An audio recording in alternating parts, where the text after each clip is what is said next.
Good morning, my dear students. Welcome back you. Joint venture ಚಾಪ್ಟರ್ಲಿ ಪ್ರಾಬ್ಲಮ್ಸ್ನ ಮಾಡ್ತಾ ಇದ್ವಿ ನಾವು. ಸೊ ಈಗ ಅದನ್ನೇ ಈ ಸೆಷನಲ್ಲೂ ಸಹ ಅದನ್ನೇ ಮುಂದುವರಿಸ್ತಾ ಇದ್ದೀನಿ ನಾನು. ನೋಡಿ, ನಾವು ಪ್ರೀವಿಯಸ್ ಕ್ಲಾಸ್ಗಳಲ್ಲಿ ಮಾಡಿರೋದು when separate books of accounts are maintained. So ಪ್ರಾಬ್ಲಮನ್ನು ಸಪ್ರೇಟ್ ಬುಕ್ಸ್ ಆಫ್ ಅಕೌಂಟ್ಸನ್ನು ಮೇಂಟೈನ್ ಮಾಡಿದ್ರೆ ಯಾವ ಥರ ಮಾಡ್ತೀವಿ ಅನ್ನೋದನ್ನ ನೋಡಿದ್ವಿ.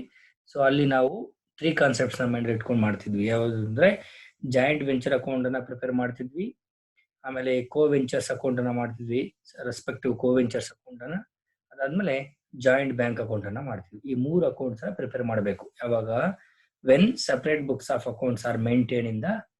ಸೊ ಪ್ರಾಬ್ಲಮಲ್ಲಿ ಆ ಥರ ಕಾನ್ಸೆಪ್ಟ್ಸ್ ಮೇಲೆ ಪ್ರಾಬ್ಲಮ್ಸ್ ಕೇಳಿದಾಗ ನಾವು ಅದನ್ನು ಮಾಡ್ತಿದ್ವಿ. ಈಗ ನಾನು ಮಾಡಕ್ಕೆ ಹೊರಟಿರುವಂಥದ್ದು ಯಾವುದು ಅಂತಂದರೆ when no separate books of accounts are maintained. Separate books of ಅಕೌಂಟ್ಸ್ನ ಮೇಂಟೈನ್ ಮಾಡದೇ ಇದ್ದರೆ ಯಾವ ಥರ ಅಕೌಂಟ್ಸ್ನ ಮಾಡಬೇಕು ಅಂತ ತಿಳಿಸಕ್ಕೆ ಹೋಗಿದ್ದೀನಿ. ಸೊ ಇಲ್ಲಿ ಥಿಯರಿಯಲ್ಲಿ ಹೇಳ್ತೇನೆ ನೋಡಿ, ಸ್ವಲ್ಪ ಕಾನ್ಸಂಟ್ರೇಟ್ ಮಾಡಿ ಕೇಳಿಸ್ಕೋಬೇಕು. In this case following 2 methods are adopted. So profit and loss ಅನ್ನ ಫೈಂಡ್ ಔಟ್ ಮಾಡೋಕ್ಕೆ ಜಾಯಿಂಟ್ ವೆಂಚರಲ್ಲಿ 2 ಮೆಥಡ್ನ ಅಡಾಪ್ಟ್ ಮಾಡ್ತೀವಿ. When each co-ventures keeps record of own transactions only. ಇದು ನಮಗೆ ಇಂಪಾರ್ಟೆಂಟ್ ಇಲ್ಲಿ. Here 2 accounts are prepared. ಅದು ಯಾವ್ಯಾವುದು ಅಂತಂದ್ರೆ ಮೆಮೊರಂಡಮ್ ಜಾಯಿಂಟ್ ವೆಂಚರ್ ಅಕೌಂಟ್ನ ಪ್ರಿಪೇರ್ ಮಾಡ್ತೀವಿ, ಮತ್ತೆ joint venture with other co ventures account. So these accounts are explain. ನೋಡಿ, ಇದನ್ನು ನಾನು ಕೆಳಗಡೆ ಎಕ್ಸ್ಪ್ಲೇನ್ ಮಾಡ್ತಾ ಹೋಗ್ತಾ ಇದ್ದೀನಿ. ಏನು ಅಂತಂದ್ರೆ ಇಲ್ಲಿ ನಾವು 2 ಅಕೌಂಟ್ ನೋಡಿ, 2 ಇಲ್ಲಿ ಪ್ರಿಪೇರ್ ಮಾಡುವಂಥದ್ದು ಜಾಯಿಂಟ್ ವೆಂಚರ್ ಅಕೌಂಟ್ ಅಲ್ಲ. ಮತ್ತೆ ಹೇಳ್ತಾ ಇದ್ದೀನಿ. So memorandum joint venture account prepare ಮಾಡಬೇಕು, ಮತ್ತೆ joint venture account with other co ventures account ಮಾಡ್ತೀವಿ. In the books of X, in the books of Y ಅಂತ ಪ್ರಿಪೇರ್ ಮಾಡ್ತೀವಿ. ಸೊ ಇಲ್ಲಿ ಮೆಮೊರಂಡಮ್ ಜಾಯಿಂಟ್ ವೆಂಚರ್ ಅಂದ್ರೆ ಏನು ಅಂದ್ರೆ ಶಾರ್ಟ್ ಅಲ್ಲಿ MJV ಅಕೌಂಟ್ ಅಂತ ಬರ್ತಿದ್ದೀನಿ. ಮೆಮೊರಂಡಮ್ ಜಾಯಿಂಟ್ ವೆಂಚರ್ ಅಕೌಂಟ್ ಅಂತ. By the end of the venture or year each co-venture supplies to other regarding the expenses and sales made by them.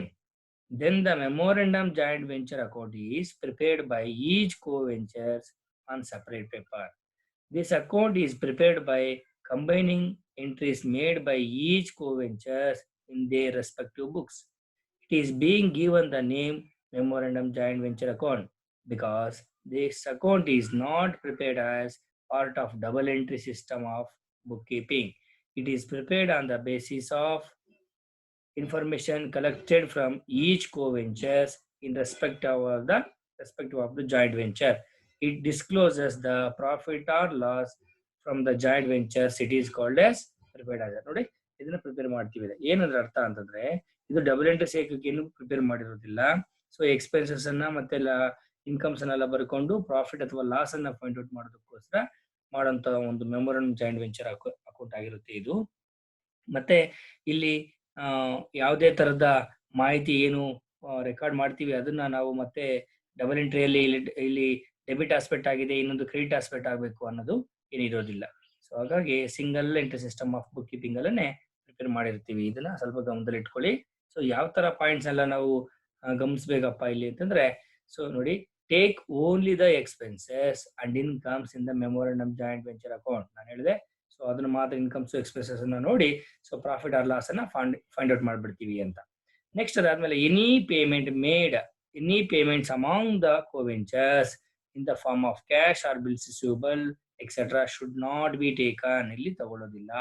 ಯಾವುದೇ cash ಕೊಟ್ಟಿರ್ತೀವಲ್ಲ payments among the coventures, ಅದನ್ನ ಬರ್ಕೊಡೋದಿಲ್ಲ. ಮತ್ತೆ the items expenses taken debit side of each coventures with account is taken on debit side of MJV memorandum joint venture account allu. Similar agi incomes also taken on credit side of the each co-ventures account with the account is taken on the credit side of MJV. ನೋಡಿ, ಅಲ್ಲೂ MJV account ಅಂದ್ರೆ memorandum joint venture account ಅಲ್ಲೂ debit side ತಗೊಂಡಿರ್ತೀವಿ. So ಮತ್ತೆ each persons co-ventures account ನ prepare ಮಾಡಬೇಕಾದ್ರೂ debit side ತಗೊಂಡಿರ್ತೀವಿ. ಇದನ್ನಲ್ಲಿ confuse ಮಾಡ್ಕೋಬಾರ್ದು ಅನ್ನೋಂಥದ್ದು ಆ point ನಿಮ್ಗೆ ಹೇಳ್ತಾ ಇದೆ. ಮತ್ತೆ do not write bank account for expenses paid or income received by co-ventures. ನಾವು ಮೊದಲಿಗೆ ಏನ್ ಬರಿತಾ ಇದೀವಿ ಅಂದ್ರೆ ಎಕ್ಸ್ಪೆನ್ಸಸ್ ಆಯ್ತು co-ventures ಕಡೆಯಿಂದ ಅಂತಂದ್ರೆ ಬ್ಯಾಂಕ್ ಅಕೌಂಟ್ ಡೆಬಿಟ್ ಮಾಡ್ಬಿಡ್ತಿದ್ವಿ. ಸೊ ಇಲ್ಲಿ ಆತರ ಮಾಡಬಾರದು ಅಂತ ಹೇಳುತ್ತೆ. So but such expenses or income should be entered in the MJV ಅಕೌಂಟ್. ಸೊ ಎಲ್ಲಿ ಬರ್ಕೋತೀವಿ ಅಂತ ಹೇಳ್ತಾನೆ, ಮೆಮೊರಾಂಡಮ್ ಜಾಯಿಂಟ್ ವೆಂಚರ್ ಅಕೌಂಟ್ ಅಲ್ಲಿ ಬರ್ಕೋಬೇಕು. ಏನಂತ, against the respective co ventures account ಅಂತ. ಸೊ ಅಲ್ಲಿ ಬ್ಯಾಂಕ್ ಅಕೌಂಟ್ ಅಂತ ಬರೆಯೋ ಬದಲಿಗೆ ಸೊ ಕೋ ವೆಂಚರ್ಸ್ ಹೆಸರನ್ನು ಬರೆದು ಬರಿತೀವಿ ಅಂತ. ಈ ಪಾಯಿಂಟ್ಸ್ ನಾವು ಗಮನದಲ್ಲಿ ಇಟ್ಕೊಂಡ್ರೆ so we will solve the problem. So ಒಂದು ಎಕ್ಸಾಮ್ ಪ್ರಾಬ್ಲಮ್ ಕೊಟ್ಟಿದ್ದಾನೆ. ಸೊ ಪ್ರಾಬ್ಲಮ್ ಸಾಲ್ವ್ ಮಾಡೋಣ ಬನ್ನಿ. ನೋಡಿ 2013. ಸೊ ಓದ್ತಾ ಇದೆ. Rajesh, Satish and Mahesh enter into a joint venture account according to which Rajesh and Satish should purchase goods and should send the same to Mahesh, who is a marketer. Mahesh would sell the goods for commission of 10%. Rajesh and Satish agreed to share the remaining profits in the ratio of 3:2. Rajesh purchased the goods for 1 lakh rupees and sent them to Mahesh, incurring an expenditure of 4,000 rupees. Satish purchased goods for 60,000 rupees and sent the same to Mahesh by incurring an expenditure of 3,000 rupees. Mahesh exported all the goods and realized 2 lakh rupees by paying 1,000 rupees as insurance premium. He also received 8,000 rupees as insurance compensation for some goods destroyed. Mahesh paid the balance of cash to Rajesh and Satish. Prepare memorandum joint venture account and co-ventures account. So ನಮ್ಗೆ ಇಲ್ಲಿ identify ಆಗುತ್ತೆ ಏನಂತಂದ್ರೆ memorandum joint venture account ಅನ್ನ ಮತ್ತೆ ಕೋ ventures account ಮಾಡಿ ಅಂತ ಹೇಳ್ತಿದ್ದೇನೆ ಅಂತಂದ್ರೆ ಇಲ್ಲಿ no separate books of account maintained ಅಂತ ಕ್ಲಿಯರ್ ಆಗಿ ಗೊತ್ತಾಗುತ್ತೆ. No separate books of accounts are maintained. So ಆ ಮೆಥಡ್ ಅಲ್ಲಿ ಪ್ರಾಬ್ಲಮ್ ಕೇಳಿದಾನೆ ಅಂತ ನಮ್ಗೆ ಅಂಡರ್ಸ್ಟುಡ್ ಆಗುತ್ತೆ. ಸರಿನಾ? So okay, shall we start. ನೋಡಿ ಪ್ರಾಬ್ಲಮ್ ಸಾಲ್ವ್ ಮಾಡಿದ್ರೆ ಫಸ್ಟ್ ಮೆಮೊರಾಂಡಮ್ ಜಾಯಿಂಟ್ ವೆಂಚರ್ ಅಕೌಂಟ್ಗೆ ಕಾಲಮ್ಸ್ ಹಾಕೊಂಡಿದ್ದೀನಿ. ಸೊ ಫಸ್ಟ್ ರಾಜೇಶ್ ಅಕೌಂಟ್ ಏನಂತಂದ್ರೆ ಅವನು ಗೂಡ್ಸ್ ಪರ್ಚೇಸ್ ಮಾಡಿರ್ತಾನೆ ಮತ್ತೆ ಅವನು ಎಕ್ಸ್ಪೆನ್ಸಸ್ ಮಾಡಿರೋದಕ್ಕೆ ಎಂಟ್ರಿ ಬರ್ಕೋತಾ ಇದ್ದೀನಿ. So 1 lakh rupees goods purchase by Rajesh. ನೋಡಿ ಪರ್ಚೇಸ್ 1 lakh rupees ಇದೆ, ಅದನ್ನ ಬರ್ಕೊಂಡಿದ್ದೀನಿ. ಅದೇ ತರನೇ ಗೂಡ್ಸ್ ಸೆಂಟರ್ ಎಕ್ಸ್ಪೆನ್ಸಸ್ ಆಗಿದೆ ನೋಡಿ ಅವನಿಗೆ, ಅದನ್ನು ಬರ್ಕೋತಾ ಇದ್ದೀನಿ. How much? 4,000 rupees. All the expenses made by co ventures so should be write in the debit side. So memorandum joint venture account ಅಲ್ಲಿ ಡೆಬಿಟ್ ಸೈಡ್ ಬರೀಬೇಕು. ಸೊ ಟೋಟಲ್ ಮಾಡಿ 1,04,000 ತಗೊಳ್ಳಿ. ಸೊ ಅದಾದ್ಮೇಲೆ ಮಹೇಶ್ ಸೇಲ್ ಮಾಡಿದ ನೋಡಿ. Mahesh exported all the goods and realised 2 lakh rupees. So ಅದನ್ನ sale made by Mahesh. So ಎಷ್ಟು? 2 lakh rupees. ಅದನ್ನ ಬರ್ಕೊಂಡಿದ್ದೀನಿ. Credit side income credit side ಬರ್ಕೋಬೇಕು. ನೆಕ್ಸ್ಟ್ ಮಹೇಶ್ ಮತ್ತೇನ್ ಮಾಡ್ತಿದ್ದಾನೆ ಅಂತಂದ್ರೆ ಇಲ್ಲಿ 8,000 rupees as insurance compensation issue ಮಾಡ್ಕೊಂಡಿದ್ದಾನೆ. Some goods destroyed. ಸೊ ನಾಶ ಆಗಿದೆ, ಅದ್ರ ಮೇಲೆ ಅವನಿಗೆ ಇನ್ಶೂರೆನ್ಸ್ ಕಂಪನಿ ಅವನು ದುಡ್ಡು ಕೊಟ್ಟಿದ್ದಾನೆ. ಅದನ್ನ ಇನ್ಕಮ್ ಅಂತ ತಗೊಂಡು 8,000 rupees ನಾವು ಕ್ರೆಡಿಟ್ ಸೈಡ್ ಬರ್ಕೊಂಡಿದೀವಿ. ಅರ್ಥ ಆಯ್ತಾ? ನೆಕ್ಸ್ಟ್ ಸತೀಶ್ ನಮ್ಗೆ ಅವನು ಗೂಡ್ಸ್ ಪರ್ಚೇಸ್ ಮಾಡಿದ್ದಾನೆ ನೋಡಿ. Satish purchase goods for 60,000 rupees and send the same to Mahesh. Expenses 3,000 rupees ಆಗಿದೆ. ಸೊ 60,000 ರೂಪಾಯಿ ಗೂಡ್ಸ್ ಪರ್ಚೇಸ್ ಮಾಡಿದ್ದಾನೆ, ಅದನ್ನ ಬರ್ಕೊಳ್ಳಿ ಡೆಬಿಟ್ ಸೈಡು. 3,000 ರೂಪಾಯಿ ಎಕ್ಸ್ಪೆನ್ಸಸ್ ಮಾಡಿದ್ದಾನೆ, ಗೂಡ್ಸ್ ಸೆಂಟ್ ಎಕ್ಸ್ಪೆನ್ಸಸ್. ಸೊ ಅದು 3,000 rupees ಟೋಟಲ್ ಮಾಡಿ ಹೊರಗಡೆ ತಗೊಳ್ಳಿ 63,000. ಕ್ಲಿಯರ್? ಅದಾದ್ಮೇಲೆ ನೆಕ್ಸ್ಟ್ ಮಹೇಶ್ ಇನ್ಶೂರೆನ್ಸ್ ಕಟ್ತಾ ಇದ್ದೇನೆ ನೋಡಿ. Mahesh exported all the goods ಒಂದು 2 lakh rupees ಸೇಲ್ಸ್ ಮಾಡ್ದ by paying 1,000 rupees as insurance premium. 1,000 ರೂಪಾಯಿ ಇನ್ಶೂರೆನ್ಸ್ ಪ್ರೀಮಿಯಂ ಕಟ್ಟಿದ್ದ, ಅದು ಎಕ್ಸ್ಪೆನ್ಸಸ್ ಅವನಿಗೆ. ಸೊ 1,000 rupees ನ ನಾವು ಬರ್ಕೊಂಡಿದೀವಿ. ಸೊ ಅದೇ ತರನೇ ಮಹೇಶ್ ಏನಕ್ಕೆ ಸೇಲ್ ಮಾಡ್ತಾ ಇರೋದು? ಕಮಿಷನ್ ಬೇಸಿಸ್ ಮೇಲೆ ಸೇಲ್ ಮಾಡ್ತಾ ಇರೋದು. ಅವನು ಎಷ್ಟು ಸೇಲ್ಸ್ ಮಾಡ್ತಾನೆ ಅಷ್ಟ್ರ ಮೇಲೆ 10% ಕಮಿಷನ್ ಕೊಡ್ತಾರೆ. ಇಲ್ಲಿ ಕೋ ವೆಂಚರ್ಸ್ ಬಂದು ಯಾರ್ಯಾರು ಅಂತಂದ್ರೆ ರಾಜೇಶ್ ಅಂದ್ರ ಸತೀಶ್, ಮಹೇಶ್ ಮತ್ತು ಮಿಡಲ್ ಪರ್ಸನ್ ಸೇಲ್ಸ್ ಮಾಡೋಕೆ ಮಾರ್ಕೆಟರ್ ಅವನು. ಸೊ ಹಾಗಾಗಿ ಅವನಿಗೆ ಕಮಿಷನ್ ಕೊಡ್ಬೇಕಾಗತ್ತೆ. ಸೊ 20,000 ಬರುತ್ತೆ. ಹಿಂಗೆ ಅಂತಂದ್ರೆ 2 lakh ಸೇಲ್ಸ್ ಆಗಿದೆ ಇಂಟು 10% ಮಾಡಿದ್ರೆ 20,000 we will get. 1,000 rupees expenses made by Mahesh as insurance. Total ಮಾಡಿ 20,000 ಪ್ಲಸ್ 1,000 ನಮ್ಗೆ ಏನ್ ಬರುತ್ತೆ? 21,000 ರೂಪಾಯಿ ಔಟರ್ ಕಾಲಮ್ಗೆ ಬರುತ್ತೆ. ಕ್ಲಿಯರ್ ಆಯ್ತಲ್ಲ? ನೆಕ್ಸ್ಟ್ ಸೊ ಈಗ ಟೋಟಲ್ ಮಾಡಿ ಡಿಫರೆನ್ಸ್ ಮಾಡಬೇಕು. ಕೋ ವೆಂಚರ್ಸ್ ಅಕೌಂಟ್ ನಮಗೆ ಬರುತ್ತೆ. ಸಿ ಟೋಟಲ್ ಮಾಡಿದ್ರೆ 2,08,000 ಬರುತ್ತೆ credit side. 2,08,000. So same amount ನ 2,08,000 ಬರ್ಕೊಳ್ಳಿ.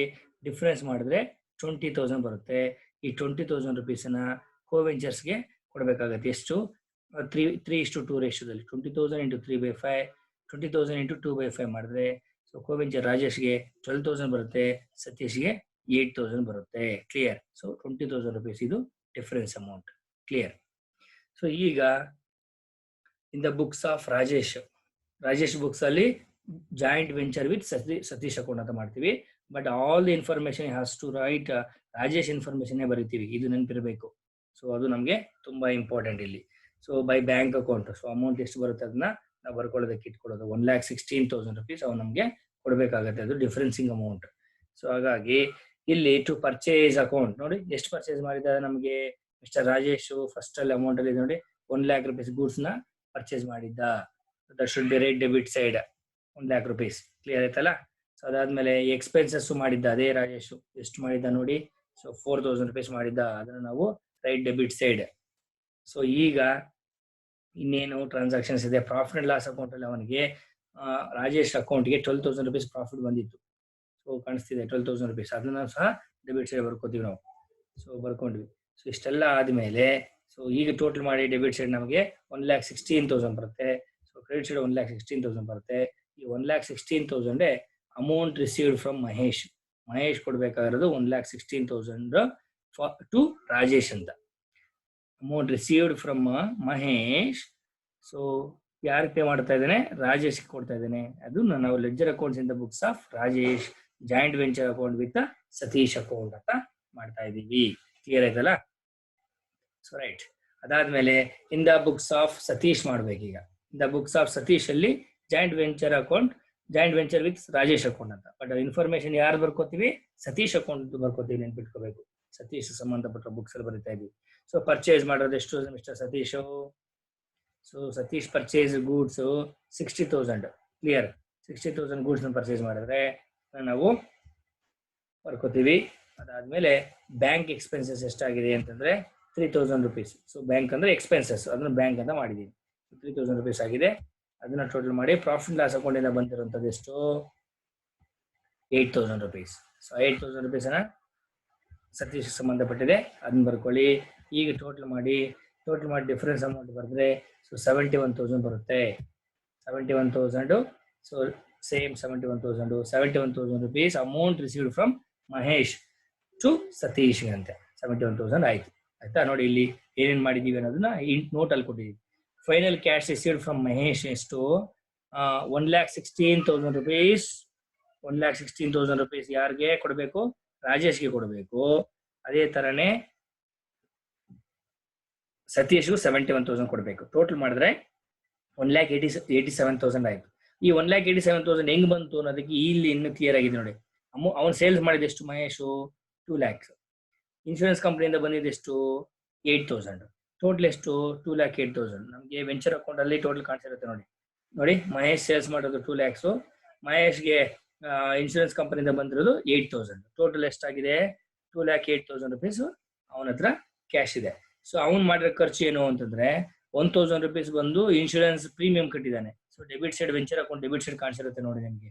ಸೊ ಮಹೇಶ್ ಇನ್ಶೂರೆನ್ಸ್ 1,000 ಖರ್ಚು ಮಾಡಿದ್ದಾನೆ. ಮತ್ತೆ ಅವ್ನಿಗೆ ಬರ್ಬೇಕಾದ್ರೆ ಕಮಿಷನ್ ಸೇಲ್ಸ್ ಮೇಲೆ ಬಂದು 20,000 ಬರಬೇಕು. ಟೋಟಲ್ 21,000 ರೂಪಾಯಿ ಅವನಿಗೆ ನಾವು ಕೊಡಬೇಕು. ಯಾರ್ಯಾರು, mister Rajesh and Satish. So ಅವ್ನು ಕೊಡ್ಬೇಕಾಗಿರೋ ಖರ್ಚನ್ನ ನಾವು ಲೆಸ್ ಮಾಡ್ಬಿಟ್ರೆ ಅವ್ನು ನಮಗೆ ವಾಪಸ್ ಕೊಡ್ಬೇಕಾಗಿರೋದು ಕೋ ವೆಂಚರ್ಸ್ ಅಂದ್ರೆ ರಾಜೇಶ್ಗೆ ಸತೀಶ್ಗೆ 1,87,000. ಆ 1,87,000 ಯಾರಿಗೆ, ರಾಜೇಶ್ಗೆ ಬಂದು 1,16,000 ಕೊಡಬೇಕು, ಸತೀಶ್ಗೆ ಬಂದು 71,000 ಕೊಡಬೇಕು. ಇದು ಫೈನಲ್ ಸೆಟಲ್ಮೆಂಟ್ ಅಂತ ಕರಿತೀವಿ. ಸೊ ಇಷ್ಟು ನಿಮಗೆ ಎಕ್ಸಾಮ್ಗೆ ಕೇಳಿದಂತ ಒಂದು ಪ್ರಶ್ನೆ. ಅರ್ಥ ಆಯ್ತಾ. So okay fine. ಸೊ ಅರ್ಥ ಆಗಿದೆ ಅಂತಂದ್ರೆ ಇನ್ನ ಒಂದು ಪ್ರಾಬ್ಲಮ್ನ ನೋಡೋಣ. ನೋಡಿ, Das and Roy entered into a joint venture involving buying and selling of old railway material. The profit and losses were shared equally.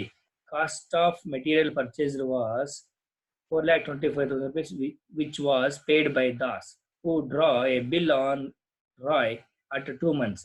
Demand for 3 lakh rupees. The bill was discounted at a cost of 2,500 rupees.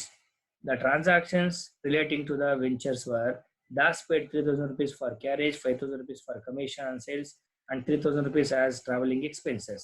Rai paid 1,000 rupees traveling expenses and 1,500 rupees sundry expenses. Next, sales made by Das amounted 2 lakh rupees and sales made by Rai were 3 lakh rupees. Unsold stock costing 10,000 rupees and 15,000 rupees were retained by Das and Rai respectively. Das was credited a sum of 4,000 rupees to cover the cost of warehousing and insurance. The expenses in connection with the bill were to be treated as charging against the ventures. You are required to prepare memorandum joint venture account, co-ventures account. So ಇದು memorandum joint ventures ಅಂತ co-ventures ಅಂತ ಇದೆ ಅಂತಂದ್ರೆ when there is no separate books of accounts are maintained ಅಂತ. So ಆವಾಗ ನಮಗೆ so memorandum joint venture account ಮಾಡಿ ಅಂತ ಕೇಳಿರ್ತಾರೆ. ಸೊ ಹಾಗಾಗಿ ನಾವು ಆವಾಗ ಅಂಡರ್ಸ್ಟುಡ್ ಆಗಿ ಮಾಡಬೇಕಾಗತ್ತೆ. So memorandum joint venture account columns ತಗೊಳ್ಳಿ, debit side credit side. So ಎಲ್ಲ ಅಮೌಂಟ್ಸ್ ಎಲ್ಲ ತಗೊಂಡ್ಮೇಲೆ ಅಮೌಂಟ್ ಕಾಲಮ್ ಎಲ್ಲ ತಗೊಂಡಿದ್ವಿ, ಒನ್ ಬೈ ಒನ್ ನೋಡ್ತಾ ಹೋಗೋಣ. ದಾಸ್ ಅಕೌಂಟ್ ಗೂಡ್ಸ್ ಪರ್ಚೇಸ್ ಎಷ್ಟು ಮಾಡಿದಾನೆ ಅವನು?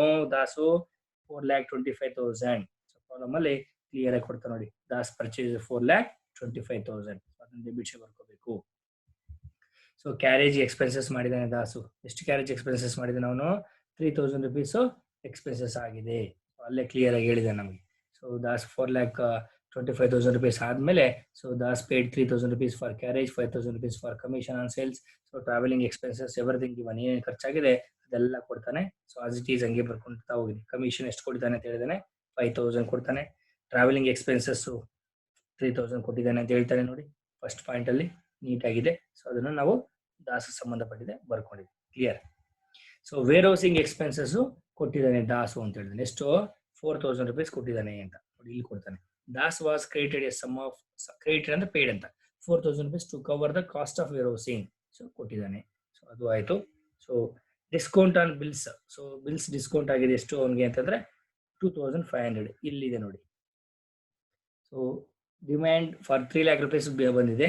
The bill was discounted at a cost of 2,500. So ಇಲ್ಲಿ ಹೇಳಿದೆ, Das who drew a bill on Roy at 2 months demand for 3 lakh rupees. The bill was discounted at a cost of 2,500. Bill discount ಆಗಿದೆ 2,500. ಅದು ನಮಗೆ ಖರ್ಚಲ್ಲಿ ಸೇರಿಸ್ಕೊಂಡಿದ್ದೀವಿ. 4,42,500 debit side ಬರ್ಕೊಳ್ಳಿ. ಫೈನಾ? So ಅದಾದ್ಮೇಲೆ Das sales ಆಗಿದೆ. ಎಷ್ಟು sales ಮಾಡಿದ್ದಾನೆ? 2 lakh rupees ಸೇಲ್ಸ್ ಮಾಡಿದ್ದಾನೆ. ಅದನ್ನು ನಾವು ಇನ್ನರ್ ಕಾಲಮ್ ಅಲ್ಲಿ ಬರ್ಕೊಳ್ಳಿ. ಅದೇ ತರನೇ ದಾಸು 2 lakh ನೋಡಿ, sales made by Das amounted 2 lakh rupees ಅಲ್ವಾ? ಅದೇ ತರನೇ ಇಲ್ಲಿ ದಾಸ್ ಏನ್ ಮಾಡ್ತಾನೆ? ಗೂಡ್ಸ್ ಅವನ ಹತ್ರನೇ ಇಟ್ಕೊಂಡಿದ್ದಾನೆ ನೋಡಿ. ಅನ್ಸೋಲ್ಡ್ ಗೂಡ್ಸ್ ಕೆಲವೊಂದು ಅವನ ಇಟ್ಕೊಂಡಿದ್ದಾನೆ. ಎಷ್ಟು ಅಂದ್ರೆ 10,000 ಗೂಡ್ಸ್ ನೋಡಿ. Unsold stock costing 10,000 and 15,000 were retailed by Das and Roy. So ಅಲ್ಲಿಗೆ 10,000 ರೂಪಾಯಿ ದಾಸ್ ಇಟ್ಕೋತಾನೆ, 15,000 ರೂಪಾಯಿ ಗೂಡ್ಸ್ ಅನ್ನ ರಾಯ್ ಇಟ್ಕೋತಾನೆ ಅಂತ ಹೇಳ್ತಾನೆ. ಸೊ ಅನ್ಸೋಲ್ಡ್ ಗೂಡ್ಸ್ ಅನ್ನ. ಸೊ ಅದನ್ನು ಅವ್ರ ಸಂಬಂಧಪಟ್ಟದೆ ನಾವು ಅಲ್ಲಿ ಕ್ರೆಡಿಟ್ ಸೈಡ್ ಬರ್ಕೊಂಡಿದೀವಿ. ದಾಸ್ ಸಂಬಂಧಪಟ್ಟ ಟೋಟಲ್ ಮಾಡಿದ್ರೆ 2,10,000 ಕ್ರೆಡಿಟ್ ಸೈಡ್ ಬರುತ್ತೆ. ಹಾಗೇನೆ ರಾಯ್ಗೆ ಎಷ್ಟು ಸೇಲ್ಸ್ ಮಾಡ್ತಾನೆ? ಸೊ ಅದನ್ನು ನಾವು ಬರ್ಕೊಳ್ಳಿ. 3 lakhs ಸೇಲ್ಸ್ ಮಾಡಿದ್ದಾನೆ. ಸೊ ಕ್ಲಿಯರ್ ಆಗಿ ಹೇಳಿದೆ ನೋಡಿ, sales made by Roy were 3 lakhs. So ಅದೇ ತರನೇ ಗೂಡ್ಸ್ ಅನ್ಸೋಲ್ಡ್ ಗೂಡ್ಸ್ ಅವನು ಇಟ್ಕೊಂಡಿದ್ದಾನೆ. ಎಷ್ಟು? 15,000. ಸೊ ಅದನ್ನ ಟೋಟಲ್ ಮಾಡಿ ಅವ್ರ ತಗೊಳ್ಳಿ, 3,15,000. ಸೊ ಅರ್ಥ ಆಯ್ತು ಅನ್ಸುತ್ತೆ. ಫೈನ್. ಸೊ ಅದಾದ್ಮೇಲೆ ನೆಕ್ಸ್ಟ್ ಟ್ರಾನ್ಸಾಕ್ಷನ್ಸ್ ಏನಿದೆ? So Roy's account debit side ಬರ್ಕೋಬೇಕು. ಏನಕ್ಕೆ ಅಂದ್ರೆ ಟ್ರಾವೆಲಿಂಗ್ ಎಕ್ಸ್ಪೆನ್ಸಸ್ ಅವನು ಅಕೌಂಟ್. ಇಷ್ಟೊತ್ತು ದಾಸ್ ಎಕ್ಸ್ಪೆನ್ಸಸ್ ಬರ್ದಿದ್ವಿ, ಈಗ ರಾಯ್ಸ್ ಎಕ್ಸ್ಪೆನ್ಸಸ್ ನ ಬರಿತಾ ಇದೀವಿ. ರಾಯ್ನು ಎಕ್ಸ್ಪೆನ್ಸಸ್ ಮಾಡಿದಾನಲ್ವಾ? ಸೊ ನೋಡಿ, Roy paid 1,000 rupees travelling expenses, 1,500 sundry expenses. So ಅವನು ಕೊಟ್ಟಿದ್ದಾನಲ್ಲ, ಸೊ ಅದನ್ನು ಬರ್ಕೋಬೇಕು debit side. 1,000 inner column, sundry expenses ಬಂದು 1,500. ಅವೆರಡು ಟೋಟಲ್ ಮಾಡಿದ್ರೆ 2,500 expenses made by Roy. So ಅದು ಆಯ್ತು. ಅದಾದ್ಮೇಲೆ ಕೋವೆಂಚರ್ಸ್, ಈಗ ಅದು ಕ್ಲೋಸ್ ಮಾಡೋ ಸಮಯ ಬಂದಿದೆ. ಸೊ ಕ್ಲೋಸ್ ಮಾಡಬೇಕು. ಕ್ಲೋಸ್ ಮಾಡಿದ್ರೆ ಕ್ರೆಡಿಟ್ ಸೈಡ್ 5,25,000 ಬರುತ್ತೆ. 5,25,000 ಬರ್ಕೊಳ್ಳಿ. ಡಿಫ್ರೆನ್ಸ್ ಮಾಡಿ 80,000 ಬರುತ್ತೆ. 80,000 ಅನ್ನ ಈಕ್ವಲ್ ಆಗಿ ಹಂಚ್ಬೇಕು, ಯಾಕಂದ್ರೆ ರೇಷಿಯೋ ಈಕ್ವಲ್ ಇದೆ. ಸೊ ಅದಕ್ಕೆ 40,000 ಬರುತ್ತೆ. ಫೈನ್. ಇದು ಮೆಮೊರಂಡಮ್ ಜಾಯಿಂಟ್ ವೆಂಚರ್ಸ್ ಅಕೌಂಟ್ ಮಾಡುವಂತ ವಿಧಾನ. All expenses should be right debit side and all income should be right credit side. ಇಲ್ಲಿ ಏನ್ ಡೆಬಿಟ್ ಆಗಿದೆ, ಸೊ ಸರ್ಟೆನ್ ಪರ್ಟಿಕ್ಯುಲರ್ ಅಕೌಂಟ್ಸ್ ಅಂತ ರೆಸ್ಪೆಕ್ಟಿವ್ ಅಕೌಂಟ್ಸ್ ಇರುತ್ತಲ್ಲ, ಅವ್ರ ಅಕೌಂಟ್ಗಳು ಡೆಬಿಟ್ ಆಗುತ್ತೆ. ಸೊ ಥಿಯರಿಯಲ್ಲಿ ಅವಾಗಲೇ ಹೇಳಿದ್ದೀನಿ ನಾನು, ಯಾಕಂದ್ರೆ no separate books of accounts ನ ಮಾಡ್ತಾ ಇದ್ದಾರೆ. ಸೊ ಅಲ್ಲಿ ಒಂದು ಮತ್ತೆ own transaction should be recorded ಇಲ್ಲಿ. ಸೊ ಅದಾಗಿ ಆಗಿರುತ್ತೆ. ಸೊ ಈಗ in the books of Das ಅಲ್ಲಿ joint venture with Roy's account ಮಾಡ್ತಾ ಇದೀವಿ. ಸೊ ಫಸ್ಟ್ ಬ್ಯಾಂಕ್ ಏನು ಪರ್ಚೇಸ್ ಮಾಡಿರೋದು ಮತ್ತೆ ಅದರ್ ಎಕ್ಸ್ಪೆನ್ಸಸ್ ಎಕ್ಸೆಪ್ಟ್ ಡಿಸ್ಕೌಂಟ್ ನೋಡಿ. ಸೊ ಅವ್ನಿಗೆ ಎಷ್ಟು ಖರ್ಚಾಗಿತ್ತು ಇಲ್ಲಿ ಅಂತಂದ್ರೆ 4,42,500 ಟೋಟಲ್ ಖರ್ಚಾಗಿತ್ತು ಮತ್ತೆ ಪರ್ಚೇಸ್ ಮಾಡಿದ್ದು. ಅದು ಅವನ ಅಕೌಂಟ್ ಅಲ್ಲಿ ಡೆಬಿಟ್ ಸೈಡ್ ಬರ್ಕೋಬೇಕು. ಸೊ ಬರ್ಕೋಬೇಕಾದ್ರೆ 4,42,500 ಅಲ್ಲಿ ಸೊ ಡಿಸ್ಕೌಂಟ್ ನ ತೆಗಿಬೇಕಲ್ಲಿ. ಸೊ ಡಿಸ್ಕೌಂಟ್ ನ ರಿಮೂವ್ ಮಾಡಿದ್ರೆ 4,40,000 rupees.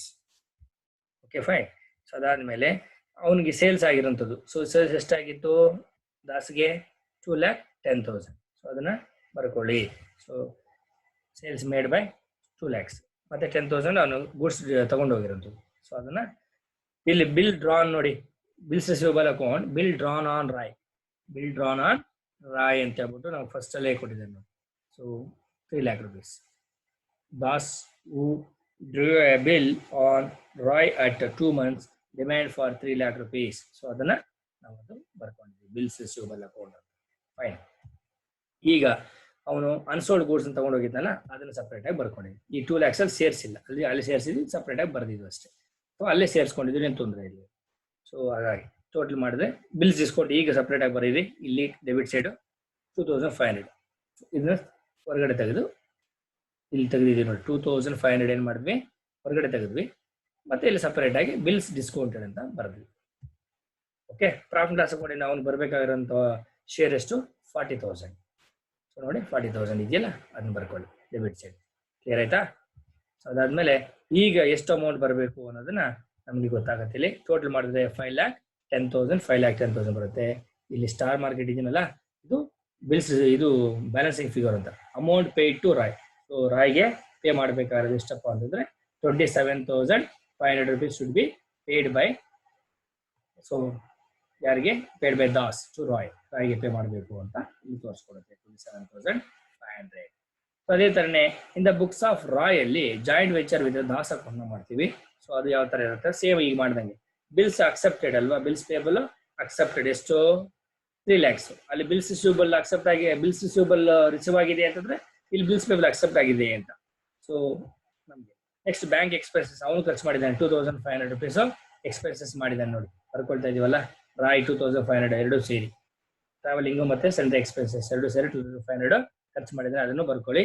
ಸೊ ಅದಾದ್ಮೇಲೆ ಪ್ರಾಫಿಟ್ ಲಾಸ್ ಅಕೌಂಟ್ ಅವನಿಗೂ 40,000 ರೂಪಾಯಿ ಬರಬೇಕು, ಅದನ್ನು ಬರ್ಕೊಳ್ಳಿ 40,000 rupees. ಅದಾದ್ಮೇಲೆ ಅವನು ಸೇಲ್ಸ್ ಮಾಡ್ತಾನೆ, ಯಾರು ರಾಯ್. ಎಷ್ಟು ಸೇಲ್ಸ್ ಮಾಡಿದ್ದಾನೆ 3 lakh rupees ಸೇಲ್ಸ್ ಮಾಡಿದ್ದಾನೆ. ಸೊ ಅದನ್ನ ಕ್ರೆಡಿಟ್ ಸೈಡ್ ಬರ್ಕೊಳ್ಳಿ. ಸೊ 15,000 rupees ಏನ್ ಖರ್ಚು ಮಾಡಿದ್ದಾನೆ ಅಂತಂದ್ರೆ ಗೂಡ್ಸ್, ಅನ್ಸೋಲ್ಡ್ ಗೂಡ್ಸ್ ಅಂತ ತಗೊಂಡೋಗಿದ್ದಾನೆ. ಸೊ ಟೋಟಲ್ 3,15,000 ಅವನು ಸೇಲ್ಸ್ ಮಾಡಿದ್ದಾನೆ. ಸೊ ಅದನ್ನು ಬೈಫರ್ಕೇಟ್ ಮಾಡಿದ್ದೀನಿ, ಏನಂತಂದ್ರೆ ಪ್ಯೂರ್ ಸೇಲ್ಸ್ ಒಂದ್ ಕಡೆ ಬರೆದು ಗೂಡ್ಸ್ ತಗೊಂಡೋಗಿ ಸಪ್ರೇಟ್ ಆಗಿ ಮಾಡಿದೀವಿ ಅವ್ರ ಅಕೌಂಟ್ ಅಲ್ಲಿ ಅಷ್ಟೇ. ಸೊ 27,500 rupees ಎಲ್ಲಿಂದ ಬರ್ತಿದೆ? ಸೊ ಬ್ಯಾಂಕ್ ಇಂದ amount received from Das. So ಇಲ್ಲಿ ಬರ್ತೀವಿ ನೋಡಿ, ಬ್ಯಾಂಕ್ ಅಕೌಂಟ್ ಇಂದ 27,500 rupees amount received from Das ಅಂತ ಹೇಳಿ ಬರ್ತೀವಿ ನೋಡಿ. Amount received from Das 27,500.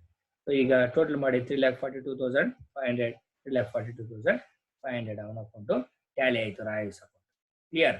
So ಇದು ನಾವು when there is a they have maintained separate books of, no separate of books of accounts ನ ಮಾಡಿದ್ರು ಅಂತಂದಾಗ ಈ ತರ ಮಾಡ್ತೀವಿ. ಸೊ ಇದು ನಮಗೆ ತುಂಬಾನೇ ಇಂಪಾರ್ಟೆಂಟ್ ಆಗಿರುತ್ತೆ. ಇದು ತುಂಬಾ important. No separate books of accounts are maintain ಅಂದಾಗ ಈ ತರ ಪ್ರಾಬ್ಲಮ್ಸ್ ಮಾಡಬೇಕಾಗತ್ತೆ. ಸೊ ಎಲ್ಲರಿಗೂ ಅರ್ಥ ಆಗಿದೆ ಅಂತ ಅನ್ಕೊಂಡು ಸೆಷನ್ ಎಂಡ್ ಮಾಡ್ತಾ ಇದ್ದೀನಿ.